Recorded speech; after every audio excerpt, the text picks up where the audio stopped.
fait, on était tous à l'intérieur du salon. Il y avait les clientèles, c'était normal, quoi. Donc, on commençait à entendre un gros bruit.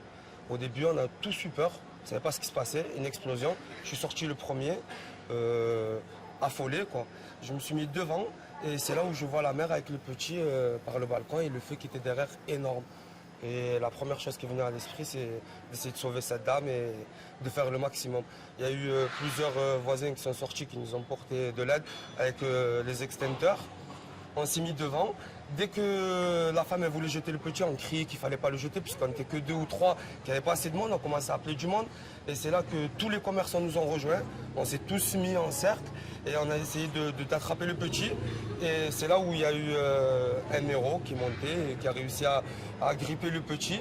Au final, le petit a glissé de ses mains, qui est tombé sur une deuxième personne, et la troisième personne qui est ma femme qui l'a eu dans les bras.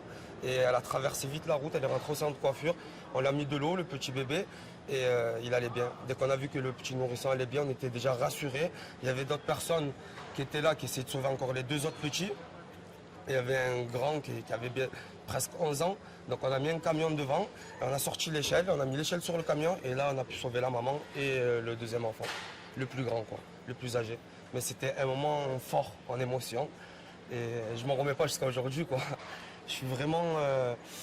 Hier, j'ai pas réussi à dormir, parce qu'en fait, on a tous eu cette émotion de voir le petit tomber, quoi, et se faire mal.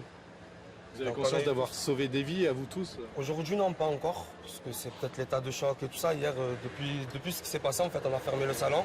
Et jusqu'à aujourd'hui, on parle des fois avec ma femme, on dit, mais on ne sait même pas ce qui s'est passé.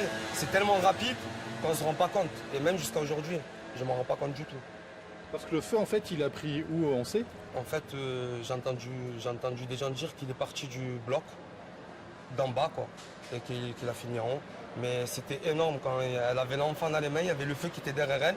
Elle ne pouvait plus rentrer le petit. Et c'est là on voit qu'en fait, c'était fou, quoi. Il fallait agir vite.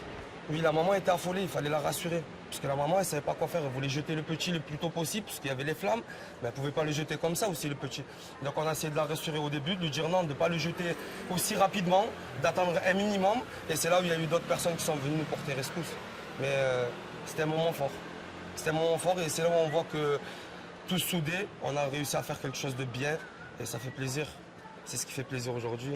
C'est qu'il y a eu des gens qui ont survécu à un énorme incendie. Et je suis fier des Marseillais aussi.